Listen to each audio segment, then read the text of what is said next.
चलिए देखिए, हर एक वनडे एग्जाम में जो भी कॉम्पिटिटिव एग्जाम होता है इस प्रकार का क्वेश्चन हमेशा देखने को मिलता है।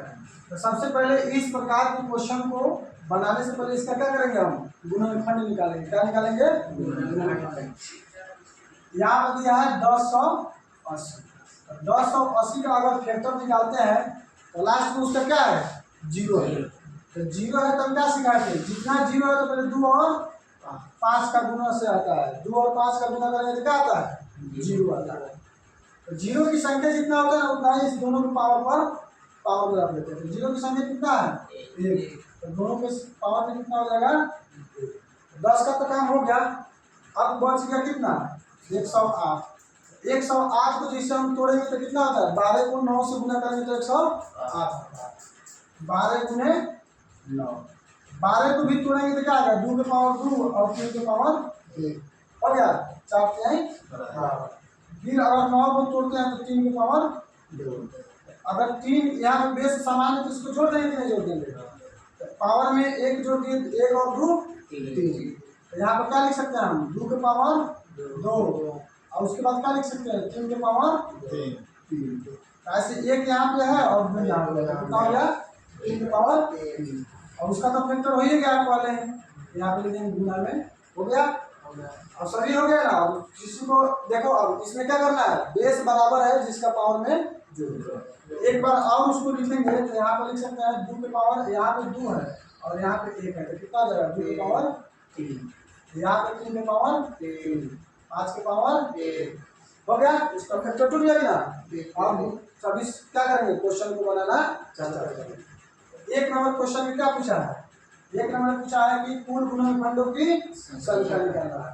तो कुल गुणनखंडों की संख्या निकालने के लिए पावर में जितना का पावर हो, कोई भी संख्या हो, अगर उसका पावर है ना तो पावर में एक और जोड़ करके एक एक प्लस करके आप गुना कर देना है। इसका पावर कितना है? 2 का पावर 3 है। 3 में 1 जोड़ेंगे तो कितना होगा? 4। फिर यहाँ पे 3 है तो 3 में 1 जोड़ेंगे तो कितना होगा? 4। यहाँ पे 1 है, इसमें 1 जोड़ेंगे तो 2। 4 चौका 16, 16 गुना 32। कुल गुणनखंडों की संख्या कितना हो गया? 32। ठीक। अब यहाँ पूछा है कि सम गुणनखंडों की संख्या निकालना है। तो सम गुणनखंड की संख्या निकालने के लिए क्या करना है? सम वाला पावर को छेड़छाड़ नहीं करना है, उसको वैसा आकर तैसा लिख देना है। यहाँ पे 2 यही है सम संख्या। इसका पावर कितना है? 3। अब 2 के पावर में हम क्या करेंगे? कोई छेड़छाड़ करेंगे वहाँ पे? नहीं करेंगे। तो 3 लिख दिए और उसके बाद जितना बचा पावर सभी में एक को प्लस करके अभी कर दो।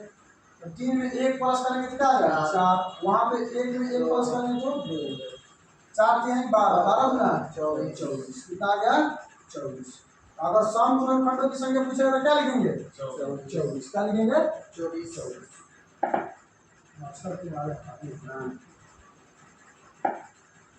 सब भाग दिएगा। सम गुणनखंडों की संख्या पूछेगा तो 24। यहाँ पे क्या लिख सकते हैं? 24।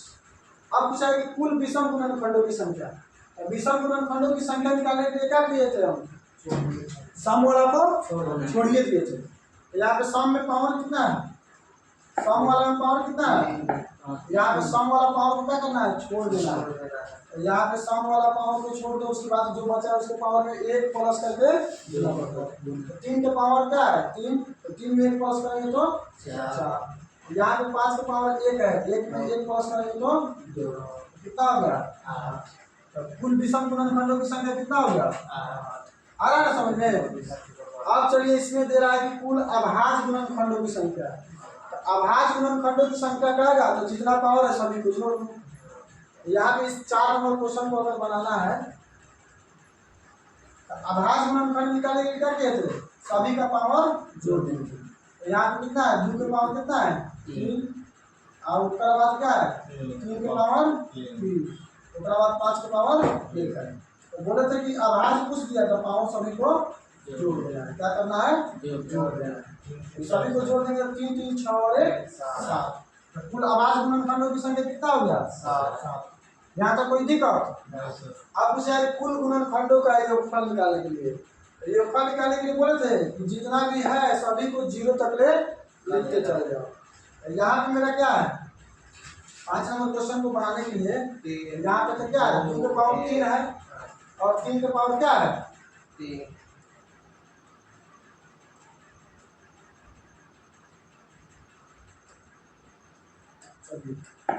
2 के पावर 3 और 3 के पावर 3, 5 के पावर 1। तो अब यहाँ पे हम एक बार लिख लेते हैं 2 के पावर 3, घटते क्रम में लिखेंगे 2 के पावर 2, प्लस में 2 के पावर 1, प्लस में 2 के पावर 0 तक लिखना है जितना भी पावर दिया है। यहाँ पे दिया है 3 के पावर 3, तो 3 के पावर 3 प्लस 3 के पावर 2 प्लस 3 के पावर 1 प्लस 3 के पावर 0। रेडी कर। फिर दिया है 5 के पावर 1, क्या लिखेंगे 5 के पावर 1 प्लस 5 के पावर 0 हो गया।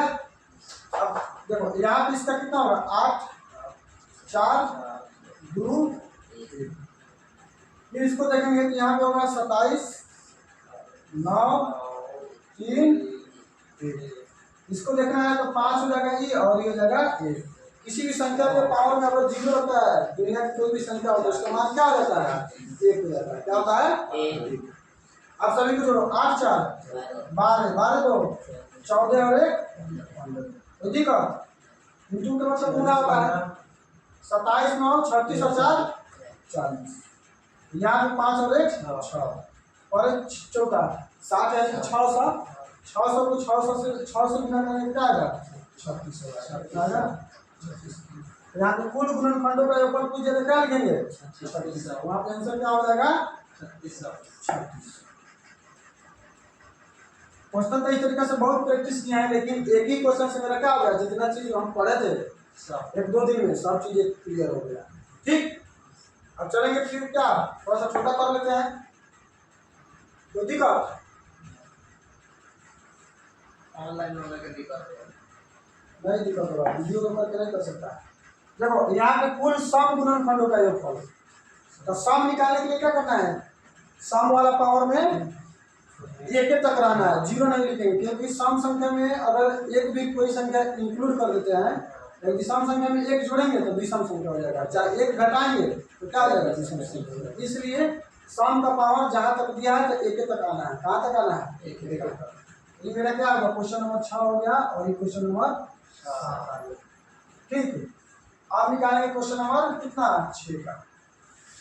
क्या किया है सम गुणनखंड का, यहाँ पे देखो 2 के पावर क्या दिया है 3, उसके बाद क्या दिया है 3 के पावर 2 5 के पावर 1।